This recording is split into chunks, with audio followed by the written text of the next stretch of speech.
Hello tout le monde. Je suis Kevin Razier, vous êtes dans CKR, le podcast préféré de vos podcasteurs préférés, toujours un honneur, un plaisir, un privilège de pouvoir papoter avec vous, analyser comment les médias couvrent l'actualité, se taper des barres et parfois s'énerver, mais toujours dans le cadre des conventions de Genève. Et aujourd'hui, en ce mardi 12 août 2026, nous allons parler d'un parc à l'ancienne, le Miropolis, qui va peut-être devenir le parc Dragon Ball Z.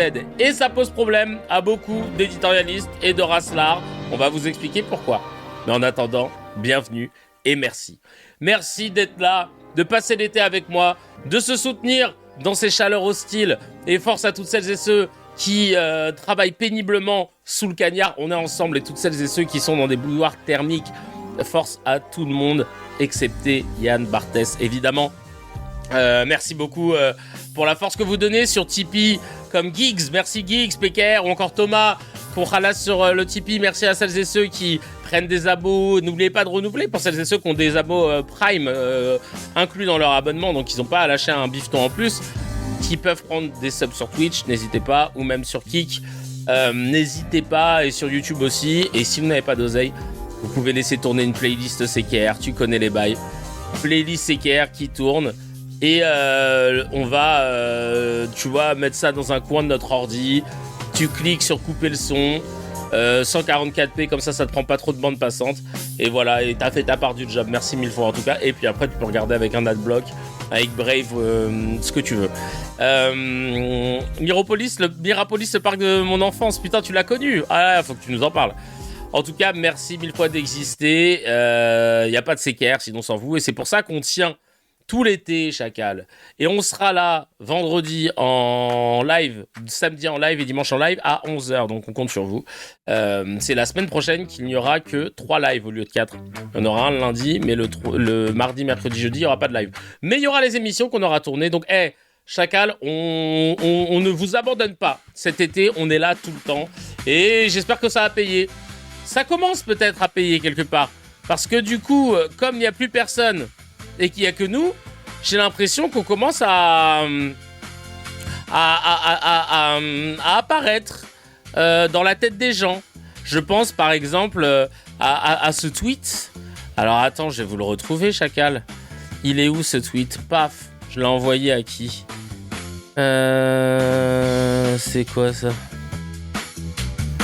Ah ok, d'accord. Ah trop bien, les dispo Paname. Ah super. Ah enfin, putain. Hop, ça c'est bon. Hop. Alors. Bougez pas, je vais vous montrer le petit lien. Je l'ai envoyé à vite fait ce matin. Regardez-moi. Il y a eu la tier list des streamers de gauche la plus malveillante. Le tier maker. J'ai commenté. Bah. Et là, je me suis dit, est-ce qu'on est dedans ou pas? Je me suis dit, est-ce qu'on est sur la carte? Est-ce qu'on est sur la carte ou pas? Et là, je zoome. Et Vlatipa, qu'il y a le cas, le Lord of Cracks, juste là, Chacal, dans la catégorie woke, mais cool. Ma foi, bon, pourquoi pas? J'en connais presque aucun, j'avoue. Alors, la génération miracle. Je sais pas ce que ça veut dire, la génération miracle. Si c'est bien ou pas. Ils ont mis Boomed Yen, je connais pas. Et Modem, c'est ma meilleure amie, bien sûr. On embrasse Amy. Escargouk, je connais pas. Maobich, on connaît pas. Nonor et Donmax non plus. Weddy, ouais, si, il est avec la Zawa. Estrano, je connais pas. Dans les bons, Bamwepan, je connais pas. Dofla, on connaît. Elias, je connais pas. Ilyes, c'est la Zawa. Le Moakas, c'est la famille. Moufette, c'est la Zawa. Live de Léo, connais pas. Norman Ajari, on connaît. Pantoufle, on a même déjà raid là-bas. Pastèque et Avocat, je connais pas. Potatoes non plus. Wissam, c'est Zawa et PDH. PDH, évidemment. Ravachol, Staffstream et Tatadrapi, je connais pas. Et ensuite, ils ont foutu dans les darons Damon, connais pas. Raz et Dani. Éruption solaire, Calivision, ça me dit quelque chose. Monsieur Stick, valeur anarchiste. Qui a fait cette liste Ip Madao, je sais pas qui c'est. Attends, où on va voir. BDJ, c'est quoi ça, BDJ déjà? Ils ont mis Usul dedans. Slop. Et ça veut dire quoi, slop? Je sais pas. C'est quoi déjà le meaning of slop? Hip Connection, ouais. Cassandre, Hausse Politique, Ribo dans la sauce et Zawa, ils les ont mis dans slop. Je comprends rien. On est là, tous les vieux, ils sont hal. Et on compte sur vous, les gars.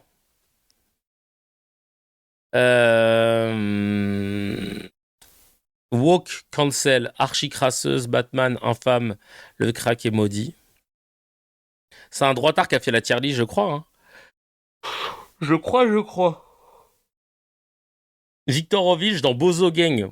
Pareil, Bozo, pourquoi Bozo? Luma, Jean Massier, Hugo Perchoir. Slop, c'est Pente. Et BDJ. Bozo Gang, je connais que Bozo le clown. Là, on a besoin d'une mise à jour, les yeux. Hein. Il y a la pas du team. Il n'y a pas la pas du team. Si, je crois qu'ils l'ont mise, attends. Là. À côté de Mediapart. Dans Bozo Gang. Mais je vois pas. Je vois pas du tout. Ouais, mais je crois que c'est un truc de droite. Hein. Je sais pas. Humour de droite, comment dire? Perso, j'en connais pas beaucoup. Bozo Clown et Lex. Ah bah ça, c'est chez Lex, qu'on connaît. Teki et Simter. Burgalassi. Ouais, Bozo Gang, c'est dans Cyberpunk. La tier list est assez basée en vrai. Ah bon? C'est des hoches très radicales Hip Connection. Ah bon? Ah, Bozo, c'est le Clown Gang. Ok, d'accord. Ok. Putain, on s'en sort bien alors. En tout cas, ils nous ont donné de la sophare. Hein. Hip Connection, je connais pas du tout. On va voir. Tier list full malveillante. Ok. Bon, ma foi. Madao Hip Connection. Je sais pas c'est qui Madao. Bref. Je sais pas. Oui, c'est à gauche, il apprécie les anars, les antifas. Ok. Non, sérieusement, la liste est plutôt pas mal, je trouve. Ok. Depuis quand Hugo Perchoir est de gauche? C'est pas le seul. Ah ouais, c'est pas... Je vais vous mettre le lien. Écoutez, vous me direz, vous irez voir un petit peu de votre côté. Elle est nommée la tier list la plus malveillante. C'est ça qui met... Mais c'est peut-être ironique. Je pourrais pas vous dire. Écoutez, ma foi, au moins, on est sur la carte. On est dans le ventre mou, tranquillement. C'est tout sauf un droitard qui a fait petit clash à gauche entre Wissam et Chris de la pas du team. Ouais, j'ai vu, mais j'étais pas trop d'accord avec Wissam pour le coup. Sur ce petit clash. J'étais pas trop d'accord. Mais bon. Bref. On lance d'abord la petite réclame. La casse couture, CKR, le shop. Si vous voulez aller donner de la force. À ce compte qui va bientôt poster des choses. D'ailleurs, j'ai reçu les produits et je vais pouvoir vous les montrer peut-être avant le 12. Donc voilà, n'hésitez pas à donner de la sephore au CKR la case shop pour avoir les petits pour tenter les petits voilà, on m'avait demandé du merch, on va voir ce que ça donne. Je compte sur vous pour donner de la sephore. Pour celles et ceux qui ont de Instagram. La Padu, c'est ceux qui ont fait la vidéo de Colomb là. De Colomb carrément. Ah ouais, il faudrait que je regarde. N'oubliez pas, en tout cas c'est le 7 septembre, le lundi 7 septembre à 12h pour le lancement. Belle tier list fait par un confus, ouais peut-être ouais. On va lire les messages. Je vais être Égérie CKR, évidemment Romain, évidemment. On va regarder un petit peu les réactions au dernier épisode. Inconnu me trouve pas qui dit enfin le shop CKR, une super nouvelle. J'ai hâte que ça arrive et merci pour ce nouvel épisode. Avec grand plaisir. Inconnu me trouve pas et on va te trouver, on va te remercier. En tout cas, merci 1000 fois pour toujours laisser ton petit commentaire qui fait plaisir. Voilà, c'est vraiment ultra agréable. ADN qui dit super épisode qui démarre fort et le cas qui s'ambiance tout seul. Merci Kevin, merci les Price. Ouais, on s'est bien embassé avec Matthew Stott, c'est vrai. En tout cas, merci encore pour ton message. Ça fait trop plaisir de voir à chaque fois les têtes qu'on aime bien qui sont toujours là à lâcher un petit commentaire. Ça fait trop plaisir. Jubev, mon gars sûr. Hello le cas. Pour revenir sur la polémique sur le maire de Saint-Denis, il est drôle de voir que personne ne fait d'article ou de débat sur le fait que le dernier gouverneur de la Banque de France, qui l'a quitté en mai 2026, va continuer d'être payé par celle-ci pendant 3 ans et disposera d'un bureau financé par cette institution publique durant la même période, tout en étant devenu dirigeant d'une autre structure qui le paye déjà. What the fuck? Bref, si l'ex-gouverneur s'était appelé Ali Babouche, j'imagine que Frédéric Aziza aurait gratté un joli papier dans le canard. Force à toi et à tous ceux qui suivent et soutiennent CKR. Non mais vous avez lu là parce que je vois que vous êtes encore sur la tier list dans les commentaires. Le gouverneur de la Banque de France qui a quitté la Banque de France en mai 2026 va continuer d'être payé par celle-ci pendant 3 ans et disposera d'un bureau financé par cette institution publique durant la même période, tout en étant devenu dirigeant d'une autre structure qui le paye déjà. À quelle heure, en fait, nous, on s'est fait... À quelle heure, en fait, là, les privilèges, ils sont revenus, on les a pas cramés, là? Qu'est-ce qui se passe, en fait? Genre, vraiment, c'est une dinguerie. Et pour continuer sur les fameux privilèges, en France, certains retraités ont à peine 42 ou 43 ans. C'est pas des rentiers, non. Ils ont bénéficié jusqu'en 2019 du régime spécial de la Banque de France. Un dispositif qui s'appliquait sans condition d'âge aux agents, postes de bureau ou de direction compris, ayant 15 ans de service effectif, 3 enfants nés avant 2016 et ayant interrompu ou réduit leur activité à la naissance de chaque enfant. Leur pension était calculée sur la moyenne de leurs 6 derniers mois de salaire au taux de 75 à 80%, contre les 25 meilleures années dans le privé. Exemple, une agente de la Banque de France recrutée en 2004 à 20 ans, passée à mi-temps quelques mois à la naissance de son 3e enfant, a pu partir en 2019 à 35 ans. Aujourd'hui, à 42 ans, elle est déjà à la retraite depuis 7 ans. Ce régime a été fermé aux nouveaux recrutés à partir du 1er septembre 2023.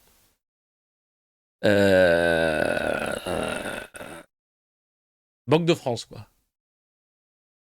Et genre, vous êtes là à cibler les Bali Bagayoko, alors que là, il y a un vrai sujet.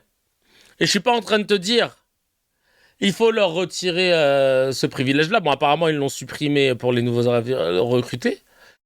Ça a coûté combien, cette histoire? Parce que vous nous cassez les couilles avec les intermittents qui, soi-disant, créent un gouffre financier, les gens qui sont RSA, les gens qui se soignent trop, les gens qui font trop d'arrêts. Mais ça a coûté combien? Non, mais ça va, il y avait que... Ça concerne qu'une vingtaine de personnes. Chacal. Nous, on veut la même chose. Je te dis même, nous, on veut la même chose, Chacal. C'est quoi ça? On veut partir à la retraite à 42, 43 ans pour profiter encore de notre jeunesse. Pour avoir encore la chance de pouvoir faire autre chose que de suer pour des gens. On veut avoir la chance de pouvoir partir à la retraite jeune, pouvoir voyager si on le souhaite et si on a la possibilité, pouvoir profiter de ses enfants, de ses petits-enfants, de pouvoir profiter de sa famille, de ses proches, de faire des activités, quoi, tu vois. De se dire, tiens, j'aimerais bien me mettre à la peinture. Ah bah tiens, j'ai envie d'essayer la poterie. Ah bah finalement, je veux me mettre à faire un marathon. Comme les riches, en fait. Parce que les gosses de riches, eux, ils ont les moyens de tester des trucs et de se rétamer la gueule et de dire, papa, en fait, finalement, je vais faire autre chose. Et c'est ok, hein. On va pas leur dire, arrête d'être riche. En revanche, Chacal, loge-nous à la même enseigne. Loge-nous à la même enseigne. C'est quoi ça, là? Un truc de ouf. Je pense que ça va être un réel, ça. Ouais. Direct, cash. C'est du n'importe quoi. Utopie gauchiste adolescente, la retraite à 40 ans et faire des marathons, n'importe quoi. T'as pris 2 trucs, hop, allez, utopie gauchiste. Non, mais et pourquoi ce serait grave? En vrai, moi, je trouve ça cool, quoi. Je veux dire, la vie, c'est pas le travail. Hein. J'ai envie, et moi, j'ai pris le risque de le faire depuis mes. Je sais plus à quel âge j'ai commencé. Hein. En 2012, j'ai commencé à gagner ma vie avec l'humour et, euh, et franchement, je me considère privilégié. Après, j'ai pris des risques, mais je veux vraiment que les gens puissent faire ce qu'ils ont envie de faire et pas que des choses dont ils n'ont pas le choix, quoi. Parce que c'est quand même ouf de se dire que 65 à 64, 65 piges, tu commences à te dire allez hop, je peux profiter un petit peu. Qui est profiter un petit peu? Ça va pas ou quoi? C'est littéralement ce que tu viens de dire. C'est cool dans la tête d'un enfant. Oui, un adulte comprend qu'une société, ça se construit avec des travailleurs. Ouais, bah allez. Merci David Droitard. C'est bien, c'est bien. On est content de vous avoir. On est content de vous avoir parmi nous. C'est bien. La société, ça se construit avec des travailleurs. On dirait le mec qui parlait avec François Ruffin là. On en a marre de ces assistés qui prennent le pognon à rien foutre, alors que c'est les travailleurs, hein. C'est les travailleurs qui font avancer le pays. J'en ai marre. Il y a des gens qui partent à la retraite très heureux à 60 ans et qui sont contents d'avoir travaillé toute leur vie car ils ont une vie épanouie aussi à côté. Mais vas-y, toi. Va dire ça à ma daronne. Elle a été femme de ménage et gardienne d'immeuble en même temps. Va le dire ça, ma daronne. Qu'elle te fasse un joli sourire. Ah, j'étais bien content de me niquer les genoux et de me faire des ligaments croisés alors que je suis pas footballeuse. Ah oui, bah oui. Il y a des gens aussi qui meurent avant la retraite. Il y a des gens qui meurent 3 mois après leur retraite. Mais n'importe quoi. Le mec, il a pris un exemple. Bah, c'est sûr que si t'es sédatrice ou sédateur, c'est pas pareil.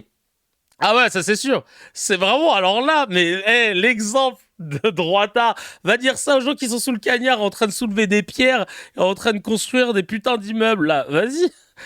Vraiment, incroyable. Il est incroyable. Il est incroyable. Excellent. Excellent. Ah, bien content, hein, quand même. Hein. Ah, j'adore. Allez, trèfle de plaisanterie, on continue de lire les messages.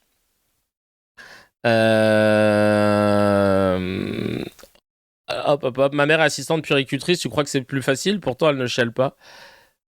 Eh ben, justement. Et pourtant, elle ne chiale pas. Mais tu sais que si tu lui permettais peut-être de partir plus tôt, elle dirait pas non. Non, mais c'est un truc de ouf.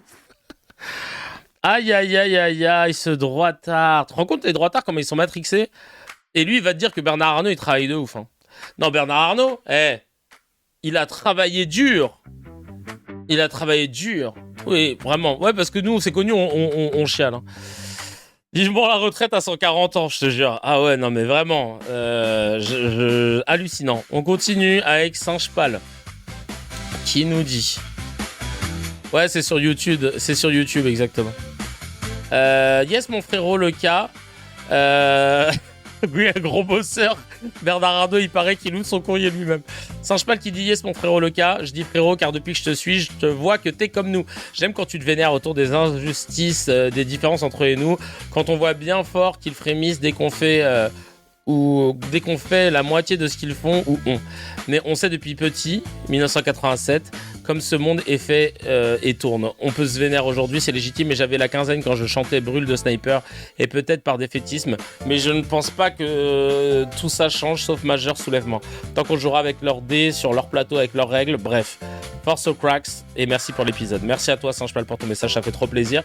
Et d'ailleurs, quand tu rebondis sur... effectivement, on est de la même génération. Quand tu rebondis sur le fait que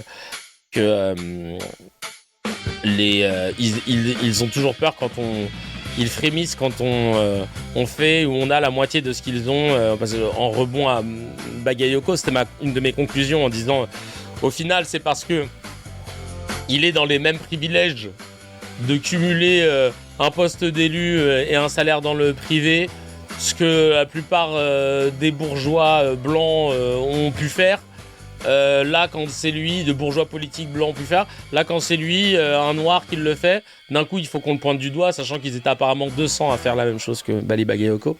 Et ils n'aiment pas quand on joue leurs règles et quand on joue avec leurs privilèges et qu'on fait comme eux.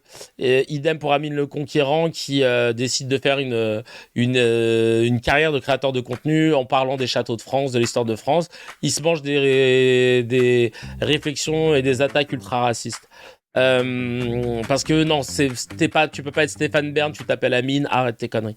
Et ça me fait penser, tu vois, pour appuyer un peu ce que je disais par rapport à ça, parce qu'au final j'ai pris que 2 exemples, ça me fait penser, et là je remonte encore plus loin, on est au XVIIIe siècle, si je dis pas de bêtises, et c'est l'histoire de Furcy, l'esclave Furcy, qui est né fin du XVIIIe siècle et qui est mort milieu du XIXe, et qui est né esclave et qui, à la mort de sa mère, s'est rendu compte que il avait été affranchi parce que sa mère avait été affranchie.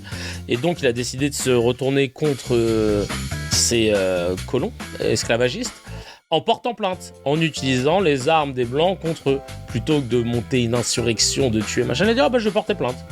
Et le fait d'avoir porté plainte, ils l'ont foutu en prison, chacal. Il y est resté pendant des décennies avant de pouvoir réussir à s'en sortir. Et c'est ça qui est intéressant, c'est de voir comment ils ont été outrés qu'on utilise une arme qui est la leur contre eux. Et ça en dit long aujourd'hui quand tu vois effectivement que ça va choquer de voir un élu noir qui avait aussi un salaire dans le privé, sachant que la loi n'interdit pas de le faire. Il faut juste vérifier dans quelles conditions ça a été fait, etc. L'ancien président de la RATP a fait une déclaration, un communiqué pour dire que tout était ok, que Bali a passé plusieurs entretiens avant d'être embauché, qu'il n'a jamais commis de manquement dans ses fonctions, et que c'était ça le plus important. Or, l'article du Canard enchaîné... Non, mais il a eu un salaire, il avait un emploi dans le privé, plus le mandat dans le public. Enfin, dans le privé, oui, il avait un job, quoi. RATP, oui, c'est vrai. Et en fait, c'est intéressant de voir que le Canard enchaîné ne sait pas du tout, a préféré jeter le soupçon, ce qu'a fait Jean-Michel Apathy, qui est en semaine B, là, en ce moment. Pareil, pour jeter l'opprobre sur Bali, et pour dire que, voilà, tous les mêmes, machin, dans un sens, oui, mais dans l'autre, il n'y avait rien d'illégal, étant donné que tout avait été... obtenu avec l'accord de la direction à chaque fois, qu'il y a des précédents qui sont 200 élus dans le cas de Bali Bagayoko à travailler à la RATP et en même temps avoir un mandat et avoir un aménagement pour pouvoir gérer leur mandat et leur taf. Et c'est Bali qu'on a choisi sur les 200 élus. On pourrait gratter et voir qui sont ces 199 autres. Et c'est là tout le problème. C'est que y a des biais qu'on peut constater chez les gens comme Apathy, dès lors qu'il s'agit de la France insoumise, et pour Aziza aussi, pareil, qui est derrière l'article du Canard enchaîné, où naturellement, on va occulter, omettre de préciser tout ce qu'on a en notre possession. Ils l'ont précisé dans un second temps, et ils se sont même tellement précipités qu'ils ont voulu tacler le prix des amphis de la France insoumise, de l'université d'été, en inventant un truc comme quoi il fallait mettre... minimum 124 € pour participer, etc. Et tout. Et puis après, ils ont rectifié, mais parce qu'ils ont tellement envie d'aller vite. Et ces biais d'attribution, ils sont assez flippants parce que au niveau journalistique, on peut pas se permettre d'en avoir normalement. Et on peut pas non plus ne pas en avoir. Donc du coup, le travail, il est fait pour qu'on soit dans l'objectivité et qu'on s'appuie que sur les faits. Et aujourd'hui, c'est ce qu'on déplore et c'est ce que CKR observe. Et c'est pour ça, en fait, qu'on continue le travail qu'on fait à notre petit niveau. Et comme je l'aime le dire, même dernier d'une course, on reste toujours devant celles et ceux qui ne l'ont pas couru. Donc c'est ce qu'on fait, tranquillement. Leïla Blouchou, même pendant les vacances, CKR, ça passe crème, merci. Le cas et la crackserie, merci à toi Leïla, d'être toujours aussi présente, que ce soit dans les commentaires de YouTube et aussi du Telegram. Et d'ailleurs, n'hésitez pas à aller checker le Telegram, évidemment. Nams qui dit Bali mais les fournitures scolaires gratuites, mais bon ça aussi ça dérange apparemment, bah ouais. Alors que Eric Ciotti lui les enlève et ça par le coup ça n'a pas l'air de choquer au point qu'on en fasse la une de quoi que ce soit. Allez on enchaîne avec les news HMD, c'est parti.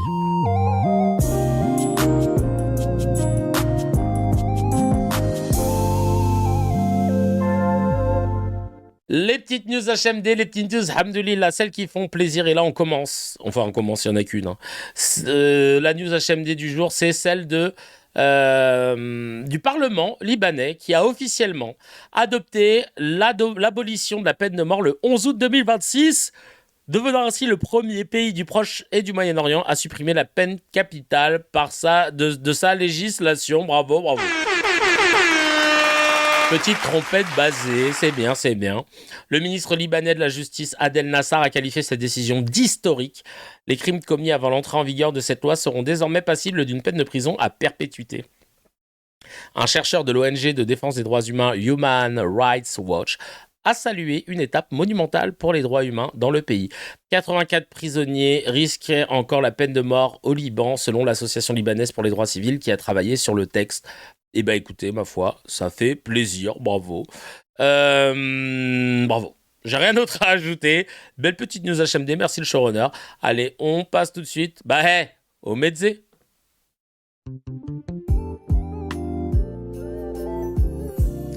Ah bah évidemment, je parle du Liban et il y a notre correspondant libanais Jules de Sensé-Daubenton qui est dans les parages et qui dit « Alors que la seule démocratie du Moyen-Orient a validé la peine de mort pour les Palestiniens. » Eh oui.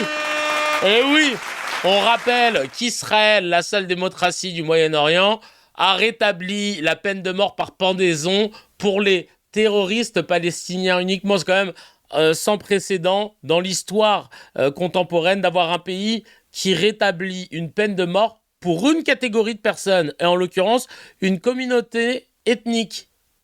Super. Ça n'existe pas. Hein. Si, les nazis, ils l'ont fait. Oh putain, t'as dit nazi, Israël et tout. C'est eux qui cherchent, Chacal. C'est eux qui veulent rendre hommage à leur ancien bourreau. Va savoir pourquoi. Attends, hop. Je vais mettre à charger mon portable. Hop. Va savoir pourquoi. Genre un syndrome de Stockholm plus. Je ne comprends pas. Je ne comprends guère. C'est le serpent qui se mord la queue de ouf.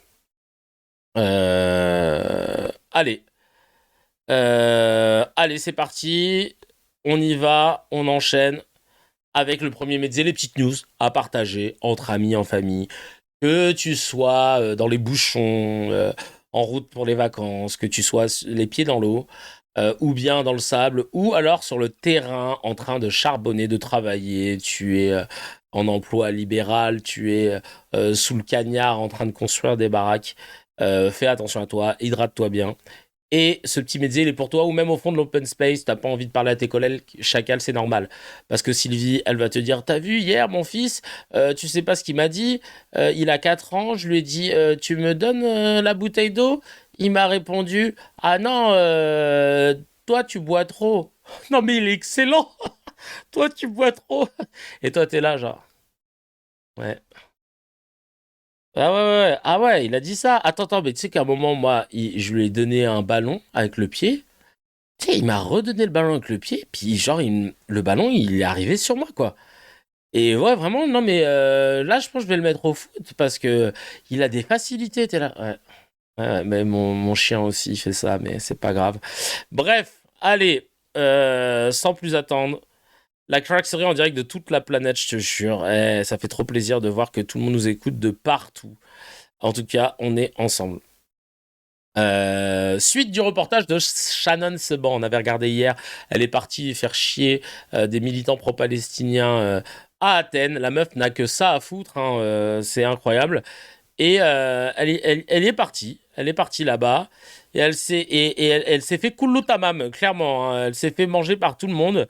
Que des gens basés.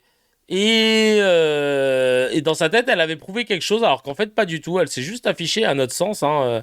C'est ce qu'on a remarqué, nous, hier dans la Crackserie. Alors, attendez, putain, décidément, j'ai ma fenêtre de conversation qui s'ouvre. Elle met... en full screen à chaque fois. Donc, du coup, pour regarder vos messages à chaque fois, c'est un peu problématique. Alors là, qu'est-ce qu'elle dit ? Elle est revenue et elle dit qu'elle s'est fait pris à partie par de méchants homosexuels antisémites. Attends. Et évidemment, à votre avis, ensuite, elle va retomber sur qui ? Sur qui elle va réussir à placer dans son discours sur une manifestation pro-palestinienne à Athènes. Et d'ailleurs, vous allez voir le bandeau de CNews pas du tout orienté. Athènes, manifestation pro-palestinienne et antisémite. Je me suis infiltrée dans une manifestation pro-palestinienne au cœur d'Athènes. Ce que j'y ai vu est particulièrement consternant et inquiétant. C'est-à-dire que sous couvert de liberté d'expression, sous couvert d'humanisme, parce que les personnes qui sont dans ces manifestations vous disent être des grands humanistes, ce sont en réalité des foyers de troubles et des bastions de haine. Ce sont, et je ne suis pas venue les mains vides, des prospectus qui sont distribués comme celui-ci, où on voit que les soldats de IDF, c'est-à-dire de l'armée israélienne, sont des meurtriers qui ne sont pas les bienvenus. C'est un climat antisémite. Excusez-moi, des soldats zionistes, meurtriers d'Israël ne sont pas les bienvenus. Mais t'es con, cousine genre ça, pour toi, c'est une preuve d'antisémitisme. On parle de soldats qui ont tué plus de 70 000 personnes à Gaza. Je sais pas si... on parle de soldats qui font partie d'une armée dont les dirigeants sont sous le coup de mandat d'arrêt pour crimes de guerre, crimes contre l'humanité. On parle de soldats qui servent un pays qui est sous le coup d'une plainte pour génocide. Est-ce que ça va ? Genre ça, c'est antisémite ? Elle est complètement con, c'est un truc de ouf. Et elle te dit ça en mode, elle a d'être ça. Hein. Regardez, il y a écrit les soldats tueurs ne sont pas les bienvenus. Donc déjà, encore heureux, tu voulais quoi ? Venez les gars, venez sniper des enfants. Non mais vraiment, n'importe quoi. C'est Ensuite, sont des meurtriers qui ne sont pas les bienvenus. C'est un climat antisémite. Là, pas de... J'ai pas de preuves. Climat antisémite. C'est quoi un climat antisémite ? C'est quand il y a l'anticyclone des Açores qui souffle sur les côtes, il y a une tramontane, ça souffle sur les plaines de la Bretagne armoricaine, on jette un dernier regard sur notre femme, notre fils et notre domaine. Genre vraiment, là, c'est... J'ai plus d'arguments. Antisémite, voilà, le climat est antisémite. C'est entre 27 et 33 degrés. Un climat antisémite, c'est entre 39 et 45 degrés, voilà. C'est le climat antisémite. N'importe quoi. Alors vraiment, là, je sais pas ce qu'elle veut dire. Là, tu sais, elle avait plus rien à dire, elle s'est dit, bon, je vais dire... Putain, t'imagines si dans notre enfance, si on avait eu une carte aussi puissante au Monopoly, on aurait gagné toutes les parties, chacal. Ah là là là là là là. Donc, climat antisémite, ok. C'est absolument scandaleux. Alors, donc, face à cela, je me permets juste, j'ai signalé la situation aux forces de... Alors là, elle nous montre un autre tag où il y a écrit « Fuck terroriste, Zio, donc sioniste, smash zionisme, fascisme, zionisme, fascisme et colonialisme. Donc, smash, donc c'est écrase le sionisme, le fascisme et le colonialisme. Et là, genre vraiment, elles sont où les preuves d'antisémitisme ? Encore une fois, on attend là. Hein, J'ai signalé la situation aux forces de police locales. Ces manifestations étaient-elles autorisées, Shannon ? Elles étaient autorisées. Parce qu'il y avait des manifestations qui étaient organisées un petit peu partout dans le pays. Absolument. Près d'une trentaine à travers tout le pays. Donc ça pouvait aller de Thessalonique à Athènes, effectivement. Mais c'était ce qu'on appelle le jour de la colère. Moi, j'ai quand même failli être prise à partie. Failli être prise à partie. Elle a tellement rien à dire. J'ai failli être prise à partie. Hein. Vraiment, j'ai failli. Hein. Oh là là là là là là là. Ça se voit que c'est une interview préparée. Le mec joue mal la question improvisée. Je te jure. Excusez-nous, là, les cours Florent, là. C'est quoi? C'est une esquisse? C'est quoi? Là, vous nous faites un extrait que vous avez répété combien de fois avant? Oh, purée de pommes de terre. Et ces manifestations étaient autorisées, Shannon? Shannon, c'est bon? Certains manifestants à qui j'ai demandé, qui se revendiquaient être homosexuels. C'est Shannon de la Comédie Française. Ah non, c'est une insulte à la Comédie Française, non? Ah ouais, c'est... Et donc, des défenseurs de la cause LGBT. Moi, je veux bien, et je pense que c'est une cause qui est importante. Il n'y a pas de sujet là-dessus. Mais quand vous défendez la cause des personnes LGBT, quand vous défendez les droits des personnes LGBT, vous ne pouvez pas vous tenir aux côtés du Hamas. Mais elle est complètement con, encore une fois. C'est quoi le lien, cette espèce de pinkwashing? Oh, la vanne de Noévé, on arrête tout. Il vient de faire une vanne. Il a dit, elle est excellente. C'est le cours Florent Manodou, là.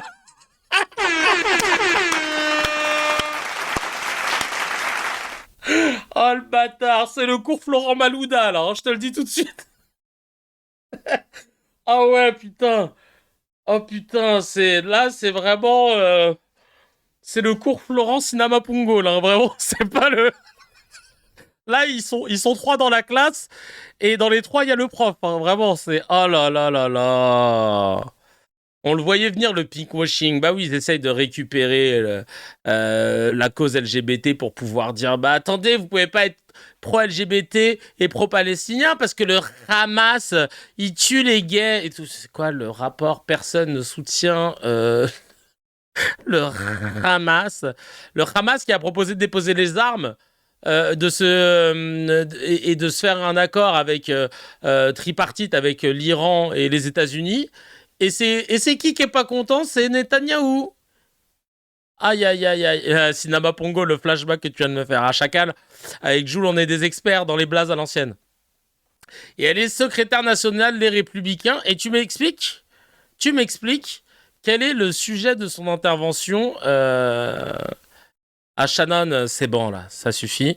Je veux dire, il est où le rapport avec la France, ici? Il est où, de près ou de loin, le rapport avec la France? Les Républicains, c'est un parti français, à mon sens d'extrême droite, en termes de ligne, depuis qu'il y a Bruno Retailleau, on confond clairement les, les lignes entre le RN et le LR. C'est LRN, et la meuf, elle est venue raconter ses vacances à l'étranger pour nous faire chier avec une manif pro-palestinienne à l'étranger, pour pouvoir nous rapporter le sujet de l'antisémitisme et d'Israël. Mais c'est quoi le lien avec la France? Alors on va écouter, peut-être qu'après elle va dire « Et c'était une manifestation qui était organisée par l'ambassade de France », je sais pas. Elle relie le point 1 au point 12, de ouf. C'est complètement paradoxal. En réalité, le 7 octobre 2023 n'a été qu'un alibi, qu'un catalyseur d'une haine des Juifs qui existe en réalité depuis des millénaires, si je puis dire. Ça n'a été qu'un alibi. Désormais, ces personnes-là ont, si je puis dire, et selon eux, entre guillemets, une bonne raison de haïr le Juif. Mais ce n'est qu'un prétexte. Et puis, de l'autre côté, vous avez ensuite une instrumentalisation par certains partis politiques qui, pour des questions de clientélisme électoral, ont vu dans ce conflit une aubaine énorme pour gagner des sièges, des circonscriptions et autres. Et si je veux ramener cela en France, la France insoumise... Allez Je suis obligé de mettre une trompette basée, carrément. Bingo! C'est bon, là, hein. C'est bon, je l'ai placé, les gars. Oh, purée de pommes de terre, mais c'est pas vrai, ça. Oh, purée de pommes de terre, mais c'est pas vrai, ça. Non, mais, c'est le point LFI, vraiment. On attendait, on s'est dit, putain, c'est quoi le lien, là, genre, vraiment.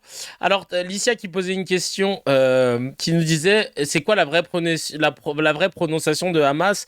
Alors, déjà, tu le prononces exactement comme tu as envie de le prononcer, hein, parce que selon ta langue d'origine, donc tu peux dire Hamas ou Hamas si tu as envie de faire un petit ha.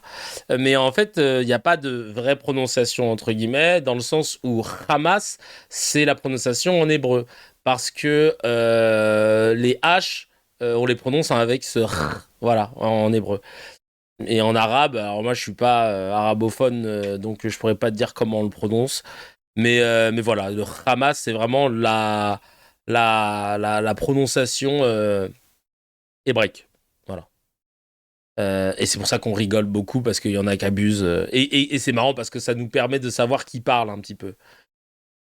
Non, nous on dit Hamas, Hamas, Hamas, peut-être ça, un truc comme ça, je sais pas. Bref, ça va devenir gênant. Arda, arda, on dirait la vidéo. Vous voyez laquelle c'est celle-là? Quand un mec il donne des cours d'arabe dans une classe et il demande de répéter et le mec il dit arda, arda. Et t'en as un, il est là.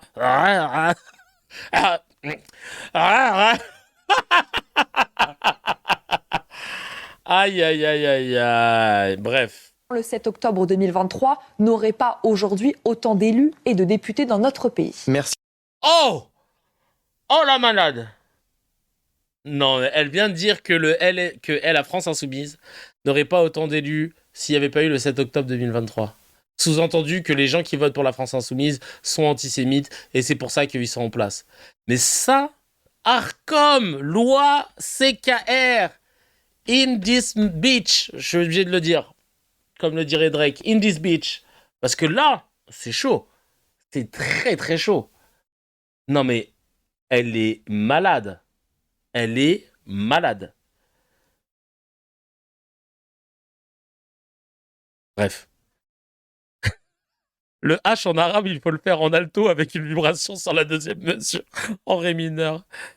Non mais c'est incroyable. Elle est au courant qu'avec la dissolution, LFI a perdu 3 députés ou non mais laisse. Là, Shannon, c'est bon, là. Faut vraiment... Quand tu pars en vacances, coupe un peu. Parce que là, c'est du n'importe quoi. Jules qui dit, évidemment, Shannon est tellement mondialement connu que 2 manifestants pro-palestiniens en Grèce sont reconnus pour la prendre à partie. Et tout ça en lui disant qu'ils sont homosexuels. Et le discours d'idéaliser un homosexuel comme étant forcément pro-israélien parce que c'est la seule démocratie, etc. On connaît l'histoire. Chris qui dit pitoyable rhétorique. Sal qui dit quelle pauvre vie que de mentir en permanence pour couvrir un génocide. Et MacSL01 qui dit ça fait 3000 ans qu'il y a des prétextes contre les juifs. Au bout d'un moment, il faut se poser de bonnes questions, Shannon. Vous êtes un peuple indigne et irresponsable, c'est toujours de la faute des autres. Ah non, par contre, là, MacSL, je peux pas te laisser dire ça. Ça c'est de l'antisémitisme pour le coup. Bien tenté, hein, mais non, c'est pas... Là, t'es en train d'essentialiser tout un peuple. Donc non, ça, on n'est pas ensemble. Tapiro.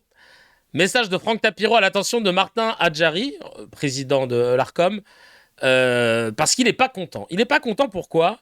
Parce que l'Arcom a taclé France-Olivier Gisbert. Et a rappelé à l'ordre CNews, parce que Fogg, comme on le surnomme, a dit quelque chose sur l'antenne de CNews, et sauf que Tapiro il n'est pas d'accord avec ça. Alors je vais vous laisser voir la vidéo de Franck Tapiro qui va expliquer à Martin Hadjari, le président de l'Arcom. Alors, vous allez voir. Bonsoir, ce message s'adresse à Martin Hadjari, le président de l'Arcom, qui reproche à CNews, une fois de plus, de ne pas avoir contredit Franz-Olivier Gisbert. Fogg a dit qu'il n'aimerait pas être un juif à Roubaix depuis l'élection de David Guiraud. Alors je vous pose la question, monsieur Hadjari, comment faire pour contredire la vérité ? L'exode des juifs a commencé depuis très longtemps à Roubaix. Il n'y a plus de synagogue, vous savez, là-bas. Depuis 1990, à la place de la synagogue, il y a une plaque commémorative. Alors pour le nouveau maire de la secte indigne, David Guiraud, c'est une aubaine. Parce qu'il n'arrête pas de dire qu'il n'y a pas d'antisémitisme à Roubaix. Ben normal, il n'y a plus de juifs. Il en reste à peine 7 hors taxe. Et à Roubaix, comme ailleurs, on ne peut plus dire heureux comme un juif en France. Ah non, ça, c'était avant. Malgré ça, vous rappelez une fois de plus, CNews à l'ordre. Alors moi, je voulais savoir, quel ordre ? Dicté par qui ? Pourquoi une telle obsession contre cette chaîne ? Le seul ordre médiatique, c'est la vérité de l'information et la vérification des sources. Alors quels sont les vôtres, monsieur Hadjari ? Comment contredire l'évidence ? Alors ne vous étonnez pas si certains sur les réseaux sociaux appellent l'Arcom l'Arcop, la police de la pensée. Parce que le rôle de l'Arcom, il aime trop les jeux de mots. Vous avez déjà entendu une fois Arcop ? Et il fait genre, tu sais, comme il n'assumait pas trop cette blague. Alors autant cesser le feu, joue qui patriote, ça il l'assume. Mais là, t'as vu, il a dit, c'est pour ça que sur les réseaux sociaux, Beaucoup de gens appellent l'Arcom l'Arcop. Personne, j'ai jamais vu personne dire Arcop, mais tu sens qu'il assumait pas la vanne. Il s'est dit, vas-y, il faut que je la place, mais faut pas. Je sais pas si elle va marcher, donc je vais dire. C'est pour ça que sur les réseaux sociaux, beaucoup de gens appellent l'Arcop, l'Arcop. C'est plutôt l'Arcop, c'est plus l'Arcom, c'est l'Archem. Ça c'est drôle. Ah là là, purée de pommes de terre. Aïe aïe aïe, il est insupportable. Hors taxe. Oui, c'est vrai, ça veut dire quoi hors taxe? J'ai même pas rebondi là-dessus. Je sais pas de quoi il parle. C'est avant tout de défendre la vérité et non le politiquement correct. Comme disait Max Frisch, plus terrifiant que le bruit des bottes, le silence des pantoufles. Comment allez-vous rappeler à l'ordre tous les journalistes et intervenants sur les plateaux qui accusent Israël depuis le 7 octobre d'avoir créé une famine à Gaza, un génocide, une politique d'apartheid ou des prélèvements d'organes sur des cadavres palestiniens? On attend ça avec impatience. Vous pensez défendre le vivant? En fait, ça pour le coup, pour les premiers exemples qu'il a sortis, on a suffisamment de sources, Chacal. L'histoire des prélèvements d'organes, ça n'a jamais été dit à la télé. Le mec, il confond ce qu'il a entendu sur les réseaux avec ce qui a été affirmé à la télé. J'ai pas d'infos là-dessus, mais en tout cas, tout ce qui est avancé, sourcé par les multiples ONG, des commissions de l'ONU, les médecins sur place, etc., et j'en passe et des meilleurs, même les revues occidentales scientifiques, j'ai envie de dire, qu'est-ce qui va se passer? Il va rien se passer. Parce que, voilà, il y a des faits. Vivre ensemble en faisant le déni de constater que certains ne veulent plus vivre ensemble, et surtout avec nous, les Juifs. Et pour vivre ensemble, il faut aussi penser ensemble. Et pour cela, il faut de la liberté de penser, de la diversité, de la contradiction et de la dispute. On aimerait bien, parce que force est de constater qu'en France, toutes les personnes qui ont pris position pour la Palestine, on leur a pas laissé cette liberté-là. SO Guillaume Meurice, SO Blanche Gardin, et j'en passe, et des meilleurs. Non mais vraiment, incroyable. C'est trop long, make it stop. Au sens grec du terme. Vivre ensemble en n'étant pas d'accord est l'essence même d'une démocratie. Ce n'est pas le prêt-à-penser que vous devez défendre. La créativité, c'est penser par soi-même, en dehors du cadre, et apporter de la contradiction, non pas à la vérité que vous le faites. Avec son texte de ChatGPT, il me casse les burnes. Mais au débat, pas en fonction de Pierre, Paul ou Emmanuel. Être français est avoir l'esprit libre, non corseté par une régulation qui... J'ai envie de vous mettre... Hakim Omiri, merci. J'ai envie de vous mettre le rap de Tapiro, là. Pour bien enfoncer le clou. Ça vous dit? Aïe, aïe, aïe, le tapis rap. Le tapis rap. Allez, s'il vous plaît. Vraiment. S'il vous plaît. Un tout petit peu. Un tout petit bout. Un tout petit bout de tapis rap. S'il vous plaît. Je voudrais vous dire ça. Allez, vite faire.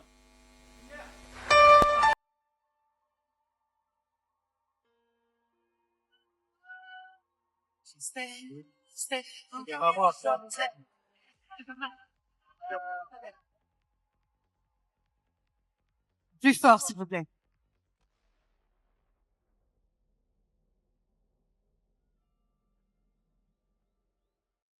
Je suis né un 7 octobre.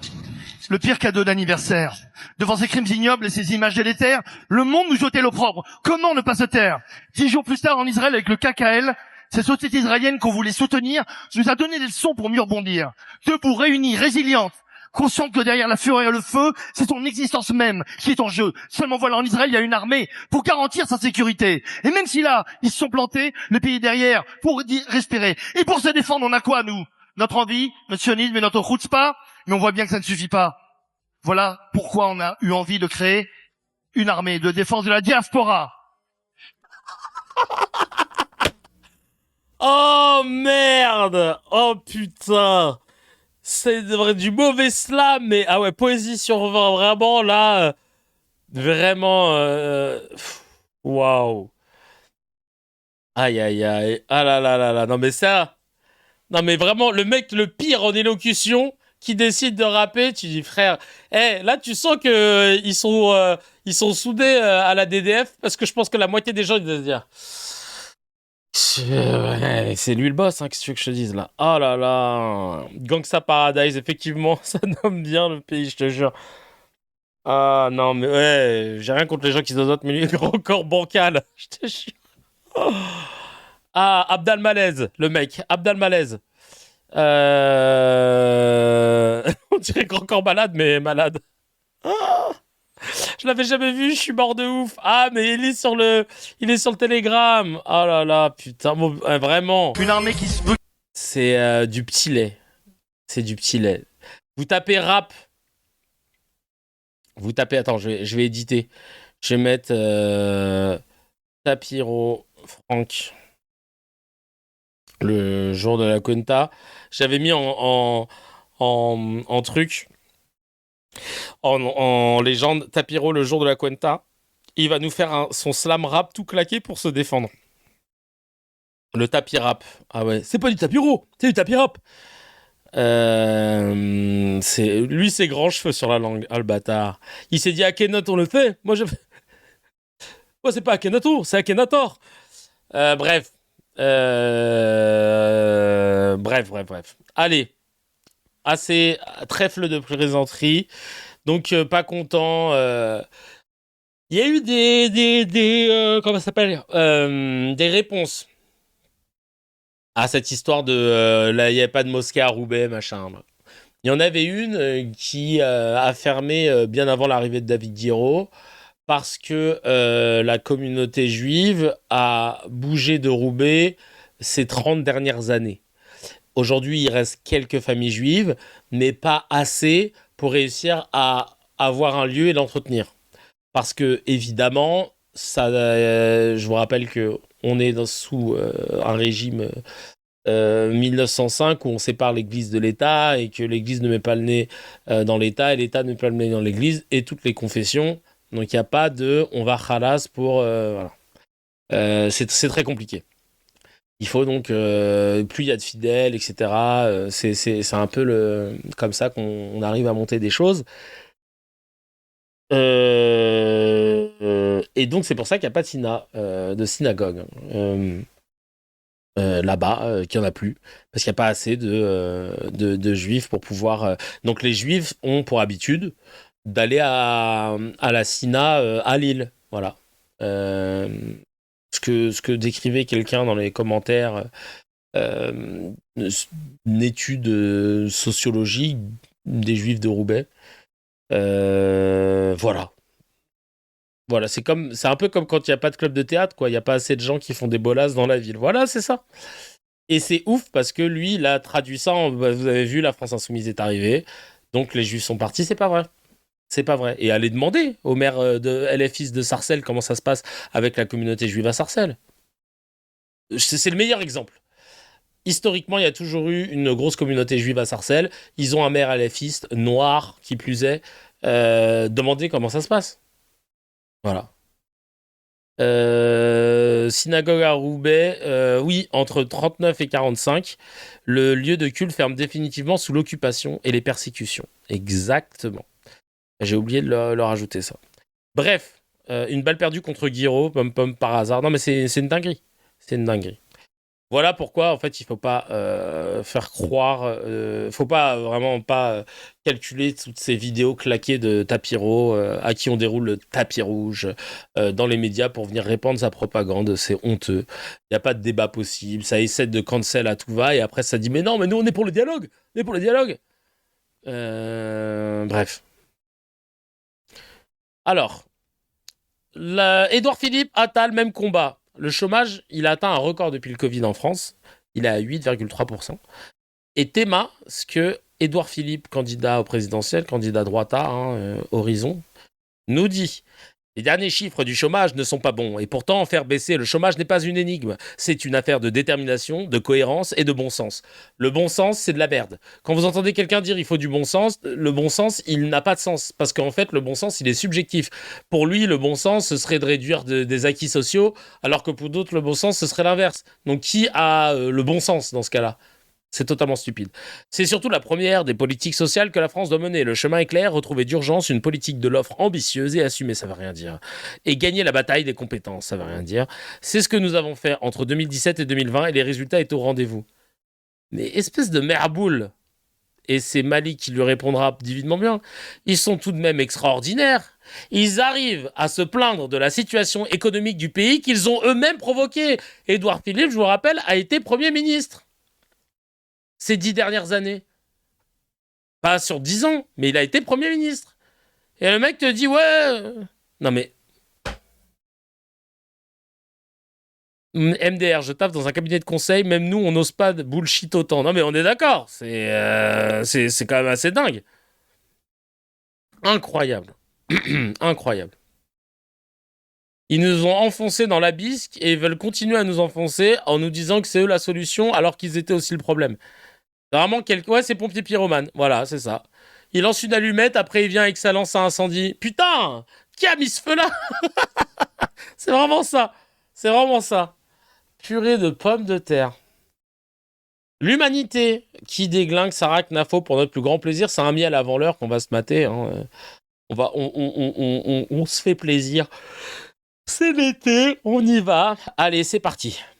Vous êtes victime d'un crime. Oh non! Il y a eu un casse chez vous. Mais où sont les criminels? En fait, c'est fou d'utiliser autant de mots pour ne rien dire du tout. Sarah Knafo nous fait une énième bande-annonce Netflix dans laquelle, cette fois-ci, elle est enquêtrice d'un système dans lequel elle a fait carrière. Pendant 1 an, j'ai remonté la piste de l'argent. Elle agite évidemment cette espèce d'étendard du sensationnalisme et de la panique morale pour vous pousser à acheter son bouquin. Commandez-la dès maintenant. Babylone a vraiment gagné. Bref, si elle ne dit rien, nous, on va exposer les faits et apprendre à Madame Knafo à balayer devant sa porte. Parlons de votre parti, madame, parlons de Reconquête. Le 14 décembre 2022, la Commission nationale des comptes de campagne a examiné les comptes de campagne d'Éric Zemmour. Le verdict est le suivant, de nombreuses dépenses ont été retirées, soit parce que insuffisamment justifiées, ou comptabilisées à tort, ou même sans aucun lien avec la campagne présidentielle. Je vais sortir les chiffres. Première chose, une erreur de calcul sur le collage d'affiches. La dépense qu'ils ont déclarée était de 89 024 €, alors que cette dépense s'élevait en réalité à 32 927 €. Je fais le calcul à votre place, l'erreur en question était donc de 56 097 €. Ensuite, 100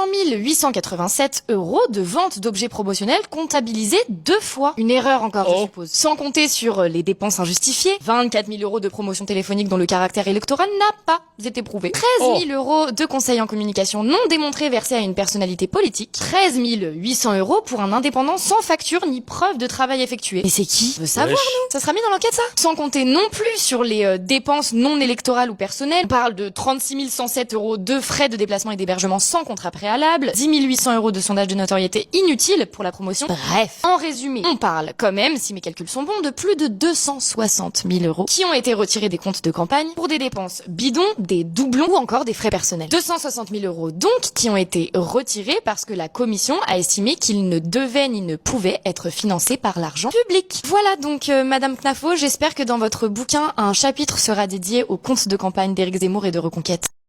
Merci. Je sais pas comment s'appelle cette journaliste, mais on la partage souvent sur CKR. Merci, basé comme au baseball l'humain, trompette basée. Parce qu'à l'humanité, ça déglingue. Sarah Knafo est de gauche, reprenez-la s'il vous plaît.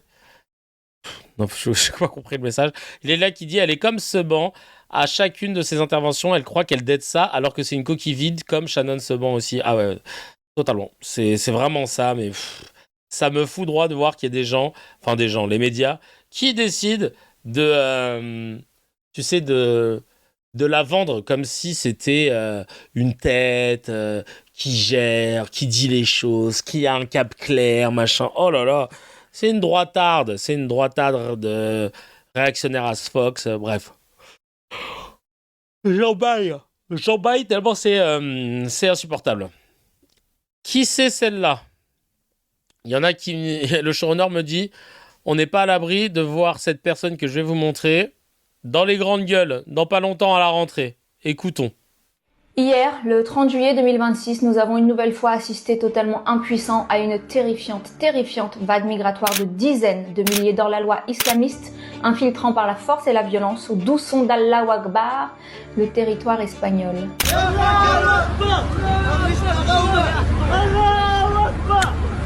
Ne soyons pas naïfs, c'est bien chez nous. En France, vous savez, ce pays open bar à l'islam où coule pour eux le lait et le miel et où la ferme y est offerte en cerise sur le gâteau. La fermière, quant à elle, eh bien, elle n'a qu'à se taire et se soumettre. C'est bien chez nous qu'ils arrivent. Les forces de sécurité... Je savais pas qu'on avait réussi à avoir une Candace Owen en France, là, je ne sais pas. Merci pour toutes les sources que tu nous donnes pas en tout cas. Le doux son d'Allah Akbar. Barbie la fièvre. Ah ouais, je te jure. Et elle est dans les grandes gueules déjà là? Moi je croyais qu'il disait putain c'est sûr qu'on va la retrouver dans les grandes gueules. Elle a commencé dans les grandes gueules? Aïe aïe aïe aïe aïe. Vérifiez-moi ça. Nationale était totalement dépassée. Probablement désirait-il d'ailleurs l'être quand on connaît l'infâme politique gauchiste espagnole sur le sujet de l'immigration. Oui, Marie Vendini, fille de missionnaire. Ah, elle a commencé dans les grandes gueules, d'accord. Donc bon, on a enlevé Barbara Lefebvre, on nous ramène Barbara plus jeune, quoi. Ah ok, d'accord. C'est bien au cri d'Allah Akbar que ces milliers d'hommes, exclusivement des hommes d'ailleurs, femmes et enfants, peuvent visiblement rester à crever la bouche ouverte en arrière. Rien de surprenant quand on connaît l'idéologie qui les anime, puisque visiblement, nous l'avons appris depuis 24 heures maintenant, le Maroc est un pays en guerre. Et oui, ces gens fuient visiblement l'horreur de la guerre. Un peu d'humanité, un peu de compassion quand même. L'horreur du Maroc. Mais le Maroc ne serait-il pas, selon les dires de ces islamistes en puissance, le meilleur pays au monde? Une fois chez nous, n'est-ce pas? Vive le Maroc qui... Ah bon? Les islamistes, ils disent ça?